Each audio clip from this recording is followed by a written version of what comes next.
शांत हों जिनके गुणों के गान में, वे वर्धमान महान जिन विचरे हमारे ध्यान। ये समय सार परमागम है।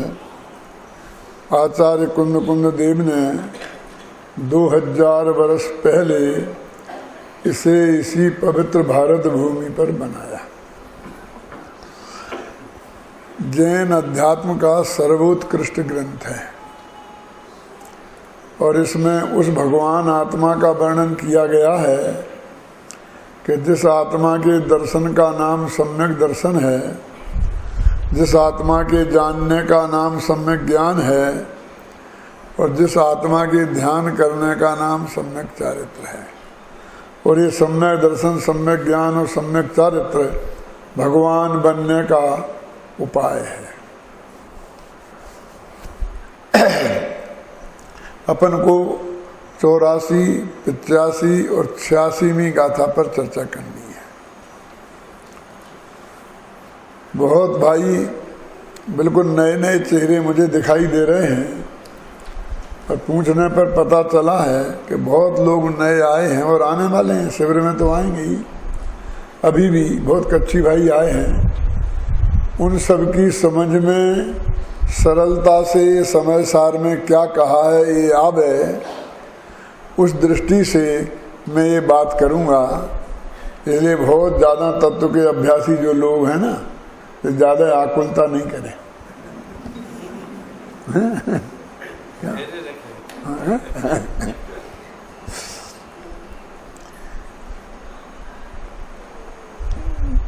जैन दर्शन का ये सार है कि देह जुदा आत्म जुदा, यही तत्व को सार, और बाकी जो कछु और है या ही को विस्तार।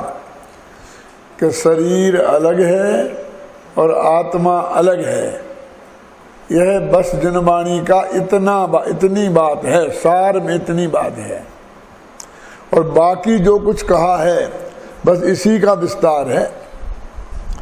देह माने अकेला शरीर नहीं,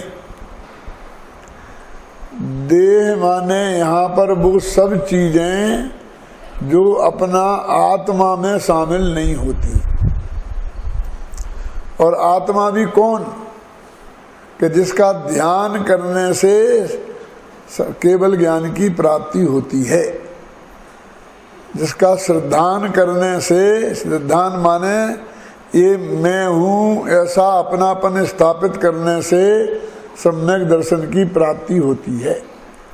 और यही मैं हूँ ऐसा मानने से सम्यक ज्ञान की प्राप्ति होती है। उस आत्मा की बात है। आत्मा तो बहुत प्रकार के हैं इस जगत में। एक कीड़े मकोड़े भी तो आत्मा ही है ना, अपन बोलते हैं सब जीव हैं। और जनवाणी में इनका भी वर्णन है ना, 2 इंद्रिय जीव, 3 इंद्रिय जीव, 4 इंद्रिय जीव। ये जीव हैं, ये बात सच्ची है, लेकिन इनका ध्यान करने से केवल ज्ञान नहीं होगा।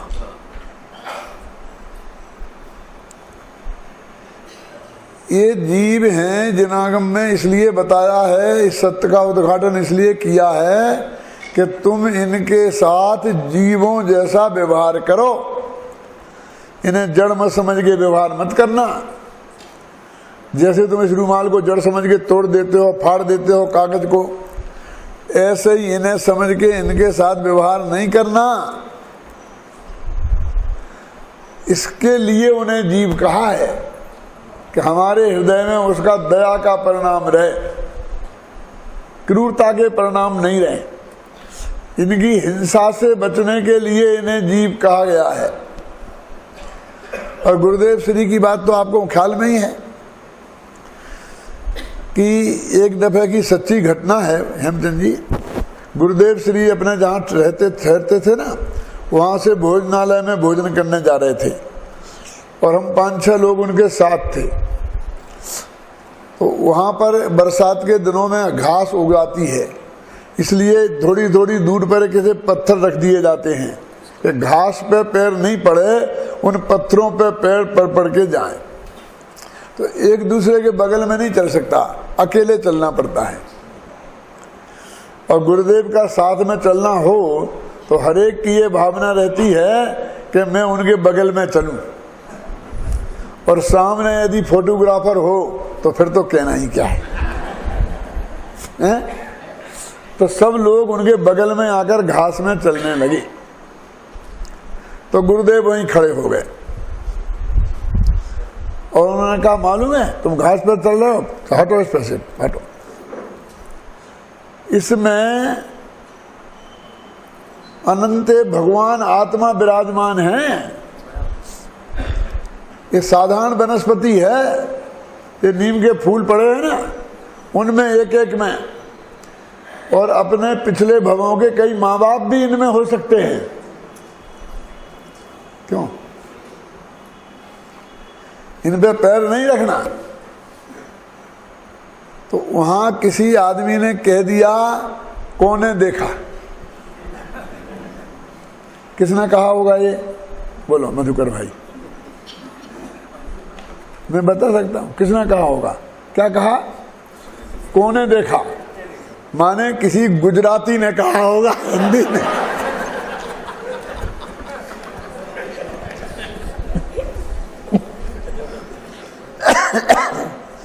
तो एकदम आंख चढ़ा के उन्हें गुस्सा आ गया।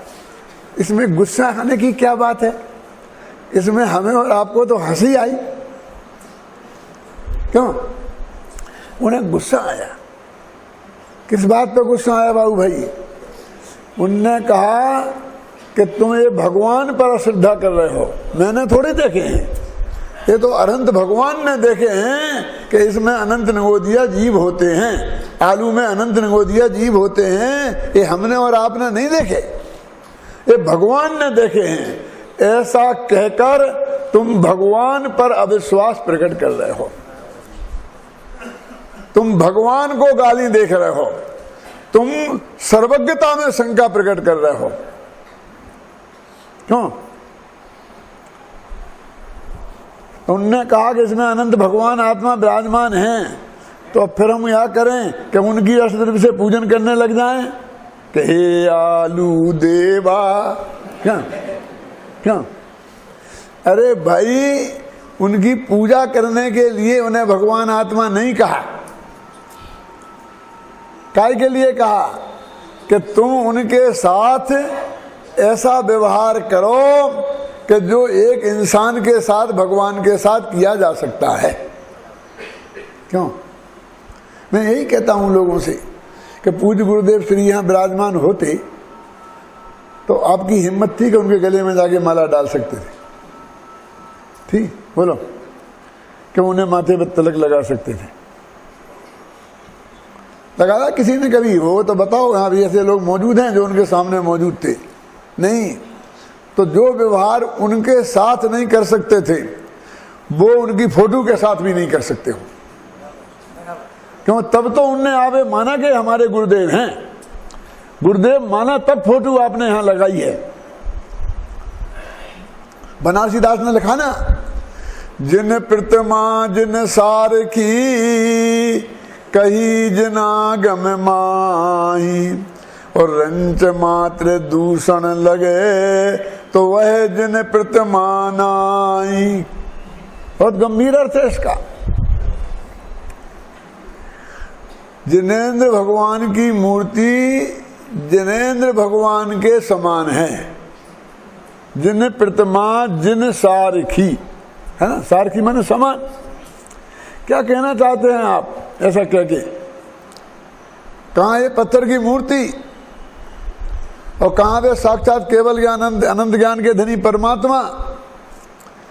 ये सर सारखी कह करके तुम कहना क्या चाहते हो?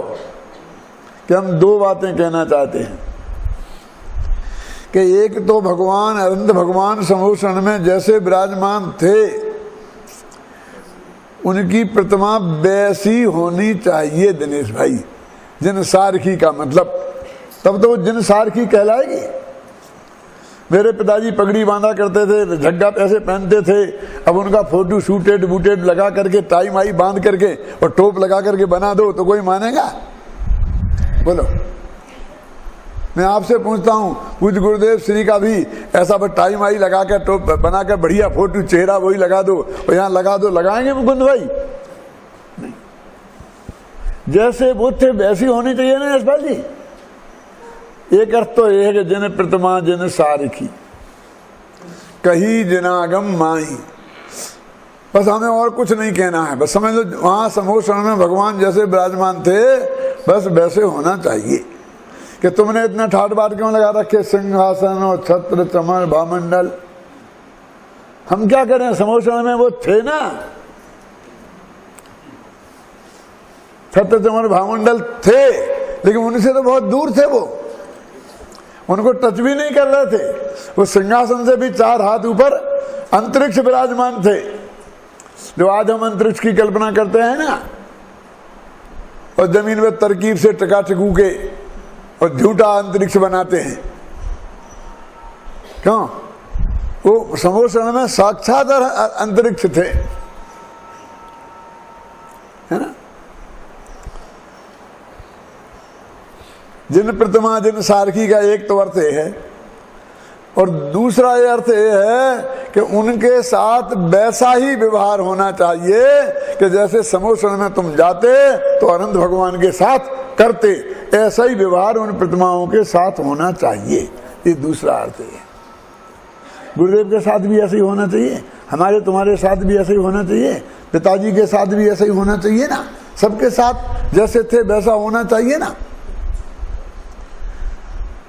तो इसलिए वो कहते हैं कि तुम अपना व्यवहार सुधारो,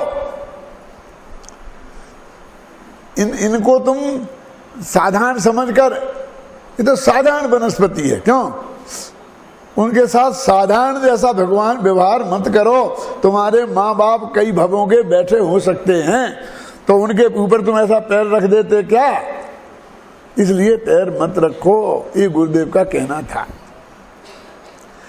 तो ये वो व्यवहार सुधारने के लिए उन्हें जीव कहा है, ध्यान करने के लिए जीव नहीं कहा। तो ध्यान करने वाला जो जीव है वो तो समय सार में जिसे जीव कहा है, आत्मा कहा है, वो है। और वो जब तक नहीं जाना, हम तो बहुत ध्यान किया लेकिन वो आत्मा फात्मा हमें ध्यान में दिखा ही नहीं। तुम्हें पहले ज्ञान में ही नहीं आया तो ध्यान में कैसे आएगा? पहले उस आत्मा को तुमने समझा ही नहीं है तो आत्मा तो सब कहते हैं, और शास्त्रों में भी कई प्रकार के आत्माओं का वर्णन है। हम क्या करें? बहिरात्मा भी आत्मा है, अंतरात्मा भी आत्मा है, परमात्मा भी आत्मा है, और तीनों से रहित भी आत्मा है। ना जो बहिरात्मा है, ना जो अंतरात्मा है, और ना जो परमात्मा है, ऐसे आत्मा की बात है। इसलिए भैया वो आत्मा अलग है, समय सार वाला आत्मा अलग है। मेरे से एक भाई बोले, पंडित जी आपकी निगाह में क्या लड़का होगा? मैंने कहा हाँ बोलो, काय के लिए चाहिए? कि तुम पंडित लोगों की ऐसी खराब आदत हो गई है कि तुमसे एक बात पूछें तो तुम 3 प्रश्न हमसे कर देते हो, जवाब तो नहीं देते हो, हमसे क्रॉस क्वेश्चन करते हो। हम पूछ रहे कोई लड़का आपकी निगाह में है तो हाँ कह दो कि ना कह दो। अब क्या काय के लिए चाहिए, कैसा चाहिए, क्यों? 1000 प्रश्न क्यों करते हो? क्योंकि उसके बिना हम आपको बता नहीं सकते लड़का। कि लड़का बताओ ना आप, कोई लड़का है आपकी निगाह में कि नहीं? कि लड़कों की क्या कमी है? इस हिंदुस्तान में 1 अरब आदमी रहते हैं ना, तो कम से कम 20 करोड़ लड़के होंगे। बोलो क्या कहना है? लड़कों की कमी क्या है? लड़के तो बहुत हैं, लेकिन जब तक तुम बताओगे नहीं कि किस काम के लिए चाहिए, हम तुम्हें लड़का बता सकते नहीं। क्यों? हमारी जिद नहीं है, वस्तु स्वरूप ऐसा है। तुम्हें लड़का यदि अपनी लड़की के लिए योग्य वर के लिए चाहिए हो तो हम वैसा लड़का बताएं। क्यों? और लड़का यदि तुम्हें गोद लेने के लिए चाहिए हो तो हम वैसा लड़का बताएं। और तुम्हें घर में चौका बर्तन करने के लिए चाहिए, लड़का तो बहुत प्रकार के हैं। क्यों? बोलो, हमारा मुफ्त का क्वेश्चन है कि प्रॉब्लम है हमारी, तो हम कैसे बताएं तुम्हें लड़का? तुम्हें जिस काम के लिए चाहिए हो वो बात बताओ तो हम तुम्हें लड़का बताएंगे। ऐसे ही कि हमें आत्मा समझाओ कि तुम्हें किस काम के लिए चाहिए आत्मा। ये जीव दया के लिए चाहिए हो तो चिंटी चिंटे कीड़े मकोड़े सब आत्मा हैं। समझ में आया कि नहीं आया? ये भी आत्मा है कि नहीं? एक इंद्रिय जीव, दो इंद्रिय जीव, तीन इंद्रिय जीव, चार इंद्रिय जीव, पांच इंद्रिय जीव, असैनी पांच इंद्रिय जीव, ये भी सब जीव हैं कि नहीं? नारकी जीव, मनुष्य जीव, त्रंच जीव, देव जीव, ये बताएं। और तुम्हें ध्यान करने के लिए चाहिए हो तो फिर वो समय सार वाला आत्मा बताएं कि ना जो देव है, ना जो राग रूप है, ना जो पर्याय रूप है, ना जो गुणभेद रूप है। क्यों? देह देवल में रहे पर देह से जो भिन्न है, वो आत्मा देह रूपी मंदिर में रहता है पर देह नहीं है। है राग जिसमें किंतु जो उस राग से भी अन्य है। राग तो है उसमें, फिर वो आत्मा जुदा है और राग जुदा है। क्यों? ये है कि नहीं? तो ये जो गाथा आपने शुरू की है, आपके पास कुछ किताबें आ गई हैं, 69-70वीं गाथा निकालो, वो पद्यानुवाद निकालो। हाँ, पेज नंबर बताऊं मैं? 55। एक किताब जो है ना, इस किताब में 55 पेज मिल गया। बस यहीं से बात शुरू की है। आत्मा और आश्रवों में भेद जब जाने नहीं है, आगे तब तक जीव सब क्रोध आदि में बर्तन करें। कठिन है इसमें, इसका अर्थ समझने के लिए किसी पंडित की जरूरत है। कितना साफ है, मैंने कहा था आप सोचते तो आपको मालूम पड़ जाता कि आत्मा जब तक आत्मा और आश्रमों में भेद नहीं जानेगा तब तक अज्ञानी रहेगा और क्रोध आदि भाव करता रहेगा। कितना सरल अर्थ है बोलो, कि हम तो भैया अज्ञानी हैं, हम तो अज्ञानी हैं, हम अज्ञानी कैसे मिटें? वो कहते हैं कि आत्मा और आश्रव ये जुदे जुदे हैं और ये बात तुम जब तक नहीं जानोगे तब तक अज्ञानी रहोगे। शास्त्रीय न्यायाधीश कर लें फिर भी कि हाँ, MA PhD कर लें फिर भी कि हाँ, इंजीनियर डॉक्टर हो जाएं फिर भी कि हाँ, ये समय सार वाले अज्ञानी तो ये जने। ये कौन सा अधिकार है भैया? कर्ता। अब इसके पहले जो अधिकार निकल गया जीव अजीब, उसमें लिखा था तुम जीव और अजीब को जब तक जुदा जुदा नहीं जानोगे तब तक अज्ञानी रहोगे। लिखा था ना? कहाँ लिखा था? कम में नो कम मम्मी अहमद कह कम च कम्मणो कम्मम जाये सा खलु बुद्धि अपड़ी बद्धो अवधि तावे। 19वीं का था कि जब तक यह आत्मा कर्म में और नो कर्म में, नो कर्म माने शरीर, इनमें ये मैं हूं, ये मेरे हैं ऐसा मानता रहेगा तब तक अज्ञानी रहेगा। यहाँ कह रहे आश्रमों में राग आदि से भेदभाव नहीं जानेगा तब तक अज्ञानी रहेगा। वो कहते ये शर्त पूरी करनी पड़ेगी कि देह स्त्री पुत्र मकान जायदाद शरीर आत्मा में उत्पन्न होने वाले मोह राग द्वेष के भाव और भी परिणमन, इन सब से आत्मा भिन्न है। जब तक ये नहीं जानोगे तब तक अज्ञानी रहोगे। ये पहली गाथा में कर्ता कर्म अधिकार में ये बात कही कि ज्ञानी कब हो जाएंगे। ऐसा लगता है कि हम इन्हें मानने लग जाएंगे और फिर तुम कह दोगे एक शर्त और रख दो, फिर एक शर्त और रख दो, फिर एक शर्त और रख दो। क्यों? अभी तुमने ये पूरा नहीं किया, ये पूरा नहीं किया। तो अगली गाथा में कह दिया ज्ञानी कब हो जाओगे, पढ़ो। क्रोधादि में बर्तन कर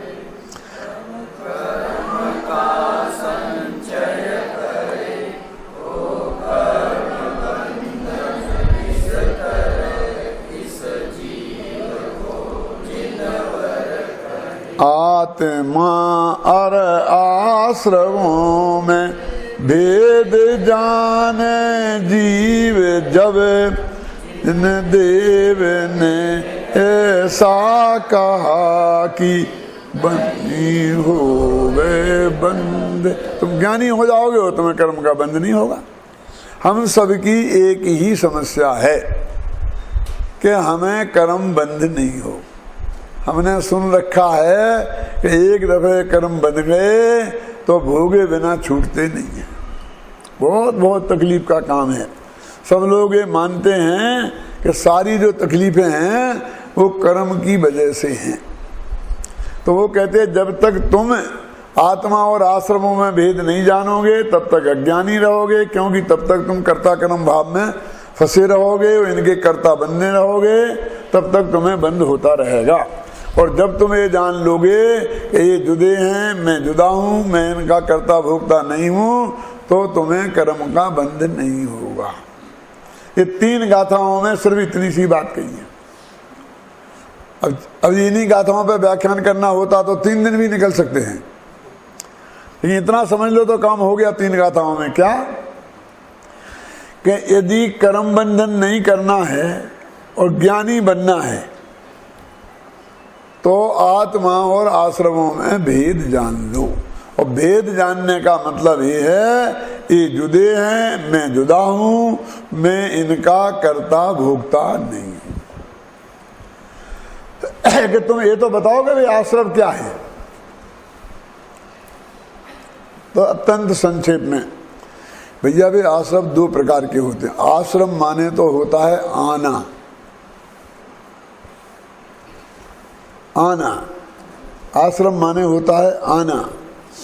तो कर्मों का आत्मा के साथ आकर कर्मों का आत्मा में आना वो आश्रम है, और उसके साथ चिपट जाना वो बंध है।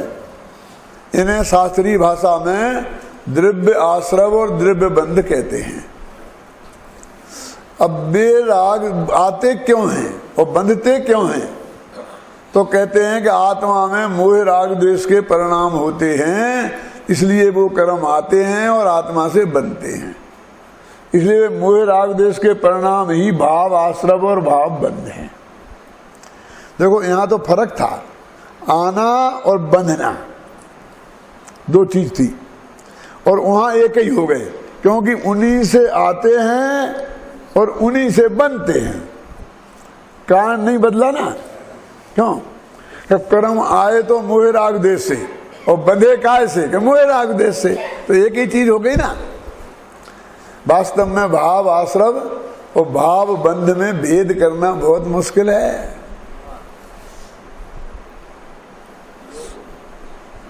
इसलिए पंडित लोग एक तरकीब लगाते हैं। क्या लगाते हैं? कि जिन भावों से कर्म आवे वे भाव भावाश्रव, और जिन भावों से कर्म बंधे वे भाव बंधे। हो गया ना? अलग अलग हो गए कि नहीं हो गए? लेकिन कौन? जिन माने जिनको खोलो ना। तो जिनको खोलो तो जिन राग द्वेष मोह भावों से कर्म आए वे भावाश्रव, और जिन मोह राग द्वेष भावों से कर्म बने, तो दोनों में मोह राग द्वेष भाव ही तो बोला, तो वे कहां बदले? एक ही है ना। ये तो आश्रम की तरफ से 2 भेद हो गए।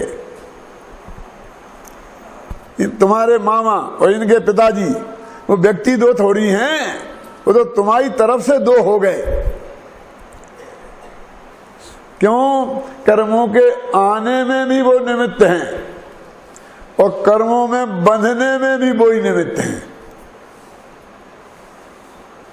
तो निमित्त की अपेक्षा देखेंगे तो 2 हो गए, और उपादान की अपेक्षा देखेंगे तो वे 2 हैं ही नहीं।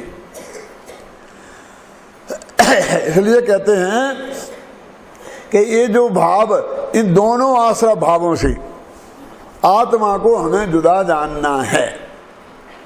अब यहां से उन्होंने सारी रामायण शुरू करी, तो उन्होंने कहा जुदा जानकर क्या करेंगे कि आश्रमों को छोड़ देंगे और आत्मा को पकड़ लेंगे। जुदा करना काय के लिए बोलो? ऐसा समझ लो कि अपनी किसी माँ बहन को एक भूत चेंट गया, उदाहरण के लिए चेंटते फिरते हो कि नहीं, मैं उस झगड़े में नहीं पड़ता, समझ, उदाहरण के लिए समझ लेना। क्यों? अब वो हमारी माँ और वो भूत एक में एक हो रहे हैं, तो हम भूत भगाने के वाले के पास गए। क्यों?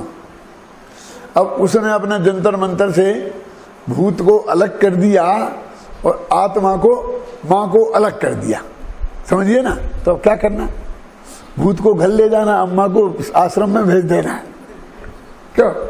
क्या करना हो रहा? भाई अम्मा को घर लाना और भूत को जहां जाना हो जाए, हमें क्या लेना देना? समझ गए आप?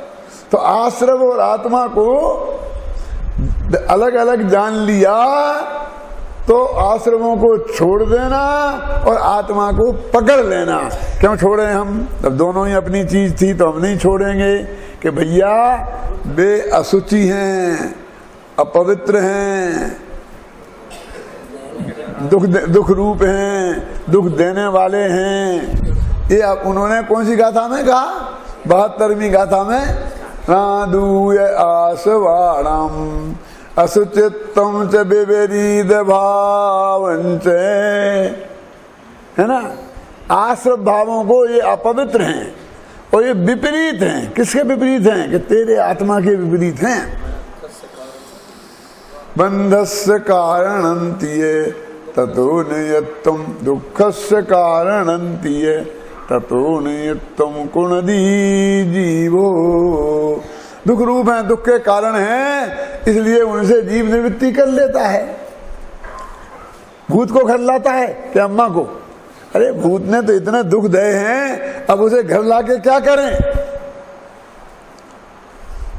कि ऐसा है कि कोई ऐसी विधि है कि हाँ विधि है, क्या करें?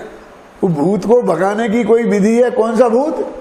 वो आश्रम वाला, और उसमें बंध भी शामिल है, क्योंकि भाव बंध और भाव आश्रम तो एक ही है ना। उस भूत को भगाने की कोई विधि है? कौन? घर से मेहमान को भगाना हो तो उसकी कोई विधि है? अरियल मेहमान होते हैं ना, कई आगे जम जाते हैं, अब भागते ही नहीं है। क्यों? तो एक दिन पति पत्नी ने नकली झगड़ा किया क्या? और नकली झगड़ा करके पत्नी बोली कि जाओ मुझे खाना नहीं बनाना है, वो रूठ के बैठ गई। तो मेहमान ने देखा कि अब तो खाना यहाँ बनेगा ही नहीं, अब तो चलो तो अपना सामान बांध करके जाने लगा। वो जाने लगा ना, तो वो पति बोला अब क्यों रोती है, वो तो गया मैंने तुझे मारा है, वो असली थोड़ी मारा है, वो तो उसे भगाने के लिए मारा था। क्या चाहता? तो वो बोली मैं असली थोड़ी रो रही हूं मैं भी उसे भगाने के लिए ही रो रही थी। तो वो मेहमान लौट के आ गया, बोला मैं असली में थोड़ी भगा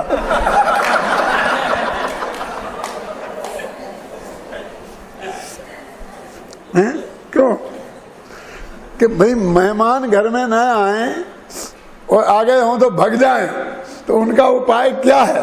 बस बिल्कुल उदास, उनकी तरफ देखो ही मत, उनसे बातें ही मत करो, उनको आओ आओ बैठो चाय पानी दे सेवा करोगे तो क्यों नहीं आएंगे और क्यों नहीं रहेंगे? उनसे एकदम उदासी तो वे गारंटी से चले जाएंगे। ऐसे ही इन आश्रमों को भगाना है तो 73वीं गाथा क्या है कि तुम तो अपनी ही बात करो, इनकी बात सोचो ही मत। ये सोचो मैं ये कहूँ मैं शोध निर्मम ज्ञान दर्शन पूर्ण हूँ, और ए माँ इसमें ही स्थित हो जाओ, स्थित लीन इसमें ही, बस आंखें बंद करके तुम इसमें लीन हो जाओ, सब मेहमान भाग जाएंगे। हैं? आश्रमों को क्षय करो, सब आश्रम भावों का क्षय हो जाएगा। देखो मैं बहुत तेज रफ्तार से जो गाथा अपन को चलानी है उसकी तरफ जा रहा हूं। क्यों? समय सार का जिन्हें थोड़ा अभ्यास है उन्हें तो सब ख्याल में आता ही होगा ना। कहां तक आ गए अपन? 73 गाथा तक। 74 भी हो ही गई, ख्याल में आई ना। तो इस तरह इन आश्रमों से, कर्मों से मुक्त होने का, कर्म बंधन से छूटने का उपाय क्या है ये बताया। कि कहां से शुरू किया? कि आश्रमों और अपने में भेद जानो, फिर आप आश्रमों को अपवित्र मानो, विपरीत भाव मानो, दुख के कारण मानो, तो भी इनसे तुम छोड़ दोगे। फिर ये ना भगे तो कि अपने में जम जाओ, भग जाएंगे, इनकी तरफ चिंता मत करो। बार बार आंख खोल के देखो मत के जी भगे के नहीं भगे, भगे के नहीं भगे। क्या तुम भरोसा करो, तुम इनकी तरफ से पूरी उपेक्षा करो, एक गारंटी से भग जाएंगे। बार बार इसकी तरफ आंख खोल के नहीं देखो। तो वो कहता है कि हम फिर ज्ञानी हो जाएंगे। क्यों नहीं होगे बेटा? आश्रम भग जाएंगे, कर्म बंधन से छूट जाएंगे, तो तुम ज्ञानी नहीं होगे कैसे माने? कि हमें पता चल जाएगा कि हम ज्ञानी हो गए। क्यों? कि चल जाएगा। कि कैसे जाने? पहचान का चिन्ह बता दो। तो कम्मस्य परिणामम नो कम्मस्य तहैव परिणामम न करे दिए वे मादा जो जान दिशो हवदीणानी। कौन सी गाथा? 75वीं गाथा। 75 तक आ गए ना। कहां से? 69 से 7 गाथा हो गई। कितने मिनट हुए भैया? एक गाथा में 15 दिन भी चल सकती है और एक दिन में 50 गाथा भी हो सकती हैं और छूटेगा कुछ नहीं। क्यों? कर्म के परिणाम को और नो कर्म के परिणाम को। कर्म के परिणाम माने क्या? कि कर्म के उदय में जो जो मिला है वे सब कर्म के परिणाम। और नो कर्म के परिणाम माने क्या? सारे संयोग, स्त्री पुत्र मकान जायदाद रुपया पैसा नगर देश गांव और शरीर, बस इनके तुम ज्ञाता दृष्टा बन जाओ, कर्ता मत बनो। क्या? कम्मस्य परिणामम नो कम्मस्य तहैव परिणामम ना करेदि जो जानदि सो हबदीणानी। ये राजकोट वाले भाई, तो राजकोट की बात कर रहा हूं, जरा ध्यान से सुनो। क्या लिखा है? किनको किनको बोले? तो फिर ध्यान से सुनना। कम्मस्य परिणामम नो कम्मस्य परिणामम ना करेदि, और जो जानेदि, ये कर्म के परिणाम को और नो कर्म के परिणाम को जो करता नहीं है मात्र जानता है। किन्हें? इन्हें। समझ में आया कि नहीं है? आत्मा को नहीं लिखा यहां। ध्यान से सुनना। क्या नहीं समझ में आया कि नहीं आया? ये राजकोट वाले बोलते ही नहीं तो क्या करूं? क्या आपकी समझ में आया कि नहीं आया? जो जानदी, जो उन्हें जानता है। किनको? कर्म के परिणाम को और नो कर्म के परिणाम को। करता तो नहीं है, मात्र जानता है। हबदि सोडाणी, वो ज्ञानी होता है। कर्म को जानने वाला ज्ञानी होता है, पर को जानने वाला ज्ञानी होता है। आया समझ में कुछ? 75वीं गाथा में ज्ञानी की परिभाषा लिखी, कैसे पहचाने ज्ञानी को, तो ये लिखा। मैं क्या करूं? पढ़ो भाई, हिंदी में पढ़ो। मैंने तो प्राकृत में बोली ना 75वीं गाथा।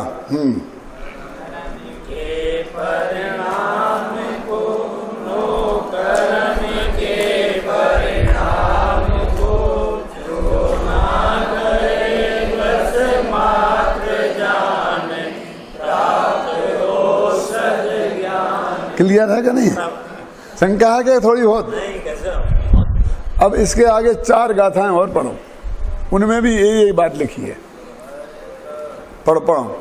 पर द्रव्य की पर्याय में उपजे कहे ना परिणमे, बहुभांति पुद्गल कर्म को ज्ञानी पुरुष जाना।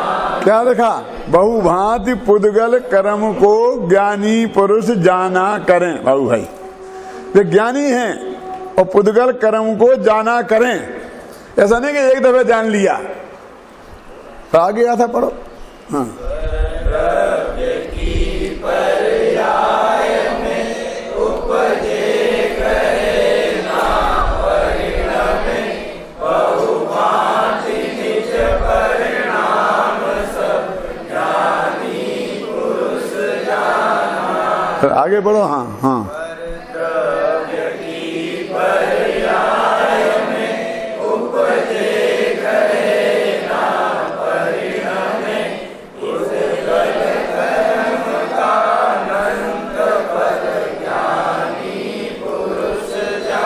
क्या करें? ज्ञानी पुरुष जाना करें पुद्गल कर्म के अनंत फल को। क्या है पुद्गल कर्म का अनंत फल? ये जो अघातिया कर्मों का उदय का फल है, सारे संयोग, स्त्री पुत्र मकान जायदाद रुपया पैसा नगर देश गांव है कि नहीं। और अघातिया कर्मों के उदय का फल क्या है? मोह राग देश के परिणाम। इनको ज्ञानी पुरुष जाना करें, और ये जाना करें और पुद्गल नहीं जाना करें। अगली गाथा पुद्गल की, चलो।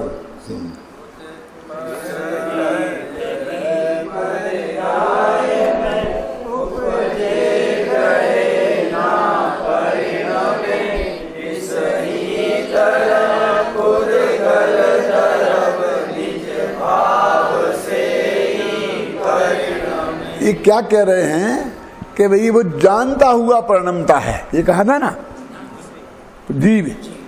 तो ऐसा लगा कि जो जानता हुआ होगा वो ही परिणमेगा। परिणमन करने के लिए जानना बहुत जरूरी है, और ज्ञानी जानता हुआ है इसलिए वो परिणमेगा। अज्ञानी कैसे परिणमेगा? और पुद्गल कैसे परिणमेगा? क्यों? कि तुम तो ज्ञान रूप परिणमित हो गए कोमल चंद जी, क्योंकि तुम तो ज्ञानी हो, हम तो अज्ञानी, हम कैसे परिणमित होंगे? वो इसका काम कौन करेगा? ये रूमाल को कौन परिणमाएगा? तो कहते भैया जानने वाले ज्ञानी भी परिणमित होते हैं, नहीं जानने वाले अज्ञानी भी परिणमित होते हैं, और जिनमें ज्ञान गुण है ही नहीं ऐसा पुद्गल द्रव्य भी परिणमित होता रहता है। इसलिए करने के लिए जानना जरूरी है, ऐसी बात नहीं है। ये कहाँ कही? कौन सी गाथा में? 79। 79 आ गई ना। कहाँ तक आ गए अपन? कहाँ से? 89 से 79, 69 से 79, 11 गाथा। 11 गाथाओं में क्या कहा कल पूछूंगा, ये तुमसे पूछूंगा, सब समझे ना? ये मत समझना कि हम पंडित हो गए, पूछूंगा मैं तुमसे। हैं? क्या देखो कहाँ समय सार कठिन है। मैं आपसे पूछता हूँ ये 11 गाथाओं में इसके अलावा क्या कहा है, कोई माई का लाल मुझे बताए, और मैं 11 गाथाओं का भी आपको याद करा देता हूँ, और बिल्कुल नया से नया जो पहली दफे आया होगा उसे भी याद हो जाएगा। क्या है? क्या कहा 11 गाथाओं में? कि जब तक यह आत्मा और आश्रमों के भेद को नहीं जानेगा तब तक इसके अंदर कर्ता कर्म की प्रवृत्ति रहेगी। कर्ता कर्म की प्रवृत्ति रहेगी तो कर्म का बंध होगा। जब यह आत्मा और आश्रमों का भेद जान लेगा तो कर्ता कर्म की प्रवृत्ति मिट जाएगी और उसके कर्मों का बंध होना मिट जाएगा। इसलिए इन आश्रम भावों को अपवित्र विपरीत भाव वाला जानकर ज्ञानी जन इन्हें छोड़ देते हैं, और उसकी एकमात्र विधि अपने आत्मा को जानना है। पर अपने आत्मा को जानते रहो, ये कर्म अपने आप तुम्हें छोड़ के चले जाएंगे। तुम तो क्या करो कि हम इनका क्या करें, कि इनका कुछ करो मत, सिर्फ जाना करो। 4 गाथाएं इसमें, बस खत्म। क्यों? इनका तुम कुछ करो मत, इन्हें जाना करो, कि जानने का काम तो करें इनका, इनको क्या, इनको करो, लेकिन ये काम इनका नहीं है, ये काम तुम्हारा है। क्या इनको जानना तुम्हारा काम है? कि हमारा नहीं है तो इन्हें जानेगा कौन? बताओ। ये तो बिना ही जाने रह जाएंगे, क्योंकि ये तो स्वयं को जानते ही नहीं है, ये तो स्वयं को जान ही नहीं सकते हैं, तो बाकी के क्षेत्र में तो बिना ही जाने रह जाते हैं ना। क्यों? कि जाना करें, एक दफे जान ले वो तो हमने बर्दाश्त कर लेते, अब तो कहते जाना करो, कि भैया मोक्ष में रहोगे तो अनंत काल तक जानना करना पड़ेगा, और यदि तुमने प्रैक्टिस नहीं करी हाँ तो वह बहुत तकलीफ हो जाएगी, पैरों में दर्द होगा है? क्यों? अरे भाई, स्वपर प्रकाशक भगवान आत्मा का स्वभाव है, और वो तो सहज भाव से जानने में आता रहेगा, तुम्हें उसमें कुछ नहीं करना है। ये इतनी बात 11 गाथाओं का सार है। किसकी समझ? 73 गाथा में कह रहे अपने को जाना, हाँ बस कह रहे संयोग भाव को जाने कैसे? जाना करो, जानने में आ जाना तो जाना करो, क्या दिक्कत है? कोई बोझा नहीं है, पर को जानना अपने जानने को विरोधी नहीं है। वो तो आप समझ रहे ना, वो ऐसा कोई है ही नहीं। आप तो ऐसे केवल ज्ञान में तो कोई आपके पास कमी है ही नहीं। कोई लोग कहते हैं कि मैं बम्बई जा रहा हूं तो मैं वहां क्या चीज खरीद के लाऊं, बढ़िया चीज क्या मिलती है जिसमें फायदा हो, बोलो है? बताओ पंडित जी कि ये बताओ तुम्हारे पास पैसा कितने हैं, फिर वही तुम्हारे पंडितों की आदत हम जो बात पूछते हैं उसका जवाब तो देते नहीं है, और हमसे एक प्रश्न और ठोक देते हैं। क्यों? कि नहीं भैया, जब तक तुम नहीं बताओगे तब तक हम नहीं बता सकते कि क्या खरीदो बंबई में। यदि तुम्हारे पास अनलिमिटेड पैसा है तो चाहे जो कुछ कूड़ा करकट, बिल्कुल नकली से रद्दी जमीन पहाड़ियों के भीतर कहीं भी दूर खरीद लेना, 2-4 साल में चौगुने हो जाएंगे। क्यों? है कि नहीं? हर चीज कितनी बड़ी, रद्दी से रद्दी चीज कितनी बढ़िया है। अब हम क्या क्या बताएं तुम्हें, क्या खरीदो क्या नहीं खरीदो? क्यों? वहां एक जमीन मिल रही है इस भाव में, कोई कोने में, कि खरीद लो बस आंख नीच की, तुम्हारे पास पैसा है ना, बस फिर भूल जाना 4 साल को, 4 साल बाद जाना चौगुने हो जाएंगे। बात पक्की है ना? लेकिन तो बताओ कितने पैसा है? कि 2000 रुपया। ऐसा करो बेटा, जाने के पहले वापसी का टिकट खरीद लो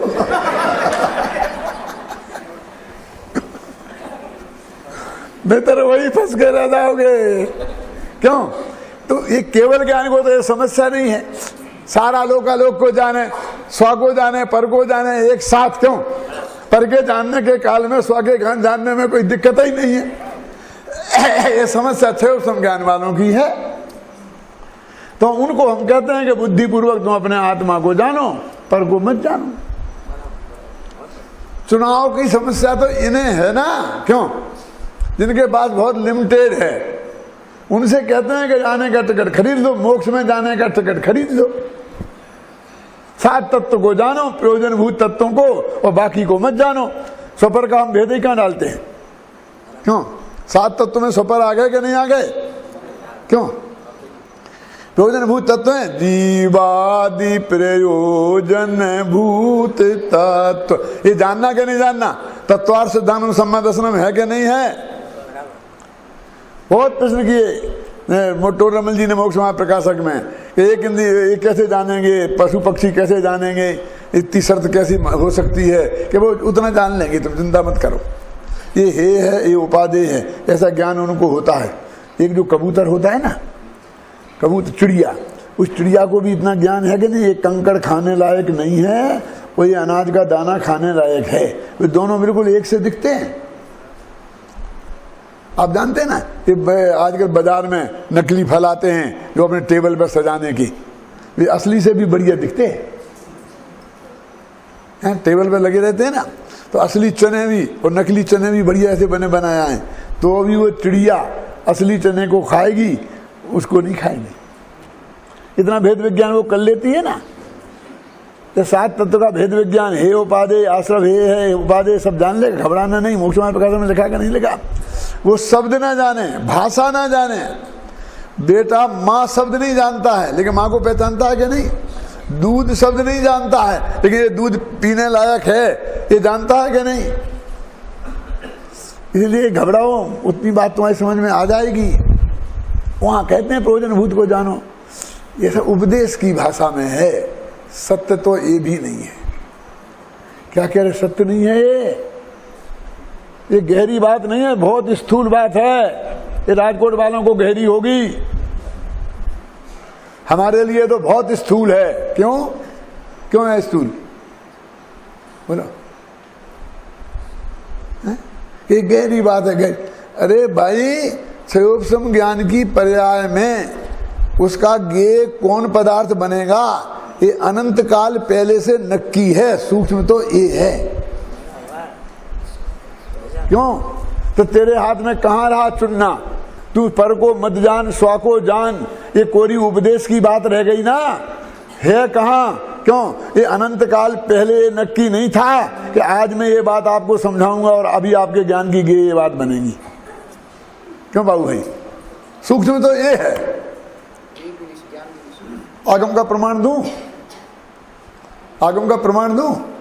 मोक्ष मार्ग प्रकाशक पढ़ो, उसमें लिखा है कि सूक्ष्म करुणानि योग है, अध्यात्म स्थूल है, करुणानि योग सूक्ष्म है। जिसे तुम स्थूल मान के बैठे हो ना, आलू में अनंत जीव हैं जो स्थूल है तुम्हारे लिए, क्या है? वो कहते हैं सूक्ष्म है। क्यों? कि तुम देख नहीं सकते, तुम्हारे ज्ञान में नहीं पकड़ में आता, उसी का नाम तो सूक्ष्म है। तो केवल जी के कहने से मानना पड़ेंगे। करुणा योग की बातें तुम्हारे ज्ञान के पकड़ में नहीं आती हैं तो केवली की माननी पड़ेगी। और अध्यात्म स्थूल है क्योंकि तुम्हारे ज्ञान की पकड़ में आता है ना। राग द्वेष तुम्हारे ज्ञान के गेय बनते क्या नहीं? और ज्ञान वर्ण आदि कर्म वो तुम्हारे ज्ञान के गेय नहीं बनते, वो सूक्ष्म है। भाव कर्म स्थूल हैं और द्रव्य कर्म सूक्ष्म है। पढ़ लो। ये तर्क से समझ में आया कि नहीं? आगम से समझ में आया कि नहीं? क्या स्थूल है और क्या सूक्ष्म है? हमें यही पता नहीं है कि स्थूल क्या है और सूक्ष्म क्या है। जो सीधा हम जान सकते हैं वो स्थूल है, और जिससे केवली की जरूरत पड़े वो सूक्ष्म है। लोक में भी जो बिना गुरु के समझ में आ जाए वो सरल है, ये गुरु जी की जरूरत पड़े वो थोड़ा कठिन है। ऐसा नियम है कि नहीं? बोलिए। जो समझने के लिए गुरु जी की जरूरत पड़े हैं, और जिसे गुरु जी के गुरु जी भी केवली की जरूरत पड़े वो महाकठिन है। देखो, आत्मा की बात जानने के लिए आत्म श्रद्धान सम्यक दर्शन जरूरी है, और करुणा योग की बात नहीं जानने के लिए केवल श्रद्धानम, केवल ज्ञानी श्रद्धानम ये जरूरी है। समझ में आएगी नहीं? केवल गुरुदेव ने अभी कहा था ना, कब कहा था बोलो? अरे आधा घंटे पहले मैंने बताया था ना कि ये केवली पर श्रद्धा कर रहा है। ये आलू में अनंत जीव हैं, ये तेरी समझ में तब आएगा जब तुझे केवली भगवान स्वीकार होंगे तो कितनी कठिन बात है। केवली भगवान की सर्वज्ञता स्वीकार करना कितना कठिन है, नहीं तो तेरी समझ में नहीं आएगा। तू कहेगा दिखाओ, हम सूक्ष्म यंत्र लाते हैं, हम ये लाते हैं। ये सारे डॉक्टर हमारा माथा खाते हैं, कहते हैं कि दही में तो जीव ही जीव है, हम आपको फलाने यंत्र से दिखा सकते हैं। क्यों कहते कि नहीं कहते हैं? और आलू में तो हमें एक ही जीव नहीं दिखता। लड़ो इनसे जाके तुम। क्यों बाबू भाई? बोलो सर्वज्ञ को नहीं माने जब तक, तब तक किसी गले आप ये उतार सकते हो कि आलू में अनंत जीव हैं और दही में नहीं है। घबराना नहीं, पूरी बात सुनना मेरी। मैंने सिद्ध किया था अमेरिका में डॉक्टर चंदू भाई के घर, चंदू भाई के लड़के के घर में व्याख्यान हुए, 75 डॉक्टर थे और वहां पे यही बहस चली। मैंने कहा कि हमारे शास्त्र में लिखा है भगवत की वाणी में कि गाय के स्तन से दूध निकले, अंतर मुहूर्त में उसे गर्म करो, गर्म करके उसे विधिवत जो है जमाओ, तो 24 घंटे तक उसमें जीव पैदा नहीं होंगे, और 24 घंटे के बाद में गारंटी से पैदा हो जाएंगे। गर्म नहीं करोगे तो अंतर मुहूर्त में पैदा हो जाएंगे। इसलिए मानो तो वहाँ तक उसमें बिल्कुल उस दही में वो जम गया लेकिन जीव नहीं है, और 24 घंटे बाद जीव हो जाएंगे। अब तुम ये सर्वज्ञ को मानो तो समझ में आएगा, और इस ऊँट सूझबूझ यंत्र से देखने से समझ में आएगी क्या बात। तो बहुत बढ़िया बात राम जी भाई ने इसका जवाब दिया था। क्या दिया था मालूम है आपको? मैं बताता हूँ। उन्होंने कहा कि तुम कहते हो कि वो क्या जो फर्मेंटेशन होता है ना, तो वो उन किन से होता है? जीवाणुओं से होता है।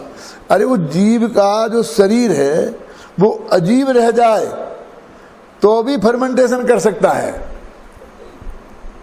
क्योंकि परमाणु फर्मेंटेशन तो परमाणु करते हैं, जीव थोड़ी करते हैं। आप नहीं समझ में आया? देखो फिर और मैं बताता हूँ, थोड़ी बारीक बात है। ये एक गाय का गोबर होता है ना, उसमें एक कीड़ा होता है, उससे बहुत लोगों को एलर्जी होती है। मुझे तो इतनी भयंकर है कि वो कीड़ा मेरे इधर कहीं से छू जाए तो गया काम से, बस खत्म, कल का प्रवचन नहीं होगा। अब वो कीड़ा गोबर तो मैं कभी छू ही नहीं। वो गाय रास्ते में गोबर करती है, और गोबर वो मिट्टी में मिल जाता है, और वो मर जाता है कीड़ा, और उसका जो शरीर के अंश उस धूल में रहते हैं, और वो धूल उड़ के यहाँ आती है, उसमें मेरी हालत खराब हो जाती है। फर्मेंटेशन करता है ना वो, क्योंकि असली तो फर्मेंटेशन तो वो पुद्गल ही करते हैं, जीव नहीं करता है। तो तब तक वे पुद्गल जीव नहीं है और वो फर्मेंटेशन करते हैं, और जब मर्यादा के बाहर होते हैं अपने यहाँ चलित रस बोलते हैं उसे। वो कहते दही खट्टा हो गया, दही का स्वभाव खट्टा नहीं है, इसलिए वो जब रस चल गया तब खट्टा है। तो तब तक वो पवित्र हैं, बिल्कुल अहिंसक हैं। अब मुनिराज भी उसको अपने हाथ ले सकते हैं, सर्वज्ञ की वाणी को मानो तो बोलो सूक्ष्म क्या हुआ? बोलो सूक्ष्म ये हुआ कि सर्वज्ञ को माने बिना आलू के अनंत जीव मानना संभव नहीं है। और भगवान आत्मा कि में राग देश, आत्मा तो नहीं, राग देश दिखाई दे सकते हैं। सर्वज्ञ का तुम श्रद्धा नहीं करो तो अभी गुस्सा आता तो गुस्से के भाव का तुम अनुभव कर सकते हो। इसलिए भाई समय सार बहुत सरल है।